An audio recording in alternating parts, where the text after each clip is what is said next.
We came in our millions, okay? The biggest protest in British history. You, the British public, have now made London the battleground for this fight. We're going to do it again. I'm sorry, some people couldn't hear because there's too many of us. We need to be in Hyde Park. We need to make this the biggest concert, the Unite the Kingdom concert. What an amazing day. Thank you for every one of you who travelled there. Thank you for your behaviour. Thank you for your support, everyone here. We've made London the battleground. We didn't get to finish it. We didn't get to kill our clothes and speeches. We didn't get to tell you our vision of how we can change this country, but we're going to. We're going to do it again. Unite the Kingdom, unite the West. It's a cry for help. We want world leaders. We want them coming from all over the globe.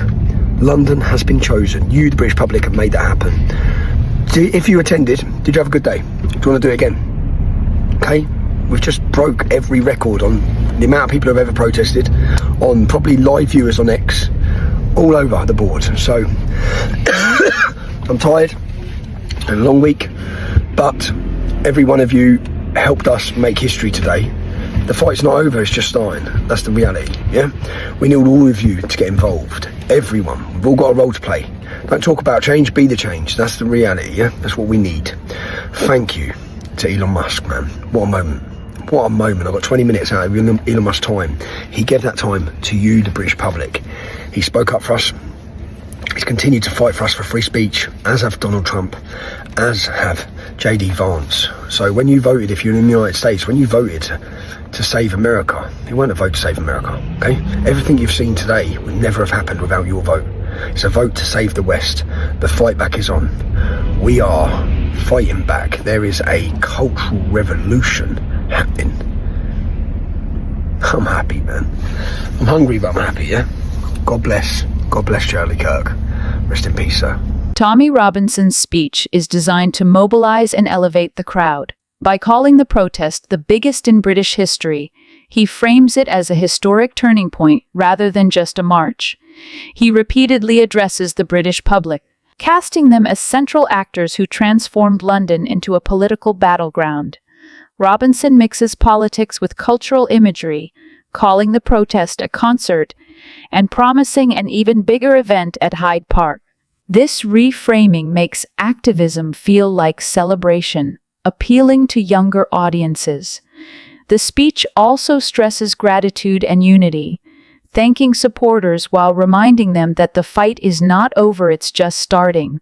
This turns past success into momentum for future action.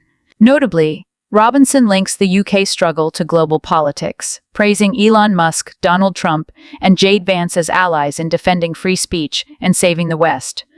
This international framing positions the movement as part of a larger cultural revolution across the Atlantic. Finally, invoking Charlie Kirk adds a sense of sacrifice and legacy, suggesting the fight is historic and ongoing. Overall, the speech blends populism, cultural symbolism, and global alliances to keep supporters engaged and ready for the next step. But what's fascinating and I think chilling, and I hope that we can all agree on this, is I've seen during one of the ad breaks a video that I've no reason to disbelieve that has been shared on social media of Elon Musk addressing the Tommy Robinson rally today. And he said, and people can look it up for themselves, but it was along the lines of talking to the right, violence is coming to you. Basically, whether you like it or not. It came to us this week.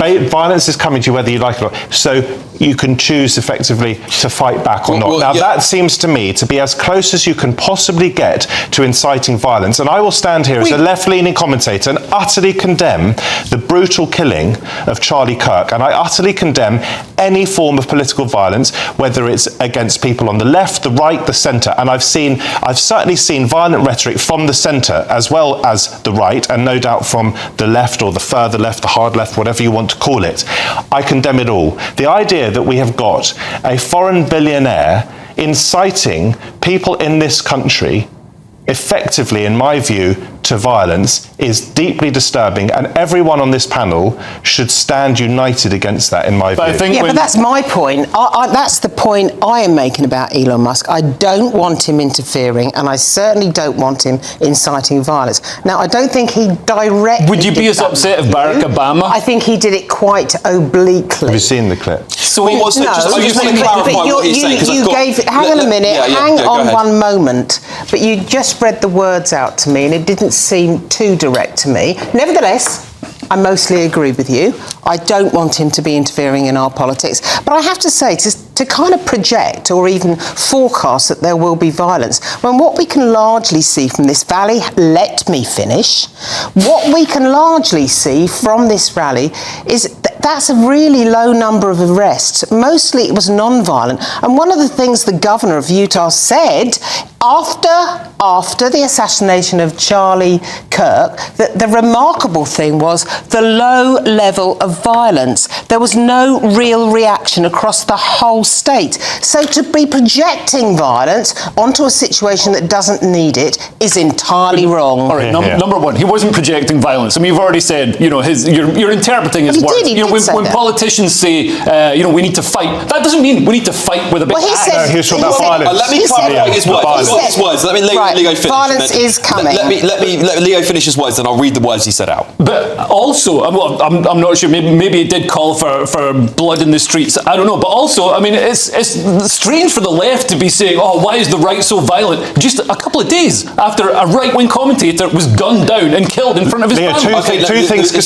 Matthew, just hang on. Just let me read these words because this is important the audience here because we're talking about what Elon Musk. Right. We need to have full context. He said this. Elon Musk told the crowd in Central London, "My appeal is to British common sense, which is to look carefully around you and say, if this continues, what world will you be living in? This is a message to the reasonable centre, the people who ordinarily wouldn't get involved in politics, who just want to live their lives. They don't want that. They're quiet. They just want to go about their business. My message is to them. If this continues, that violence is going to come to you. You will have no choice. You are in a fundamental situation here. Whether you choose violence or not, violence is coming to you. You either fight back or you die. That is the truth, I think." There you go. Okay? That's what he said. And what do you think about that? What do you think about that? Let me just get one more. Let me just add the last line.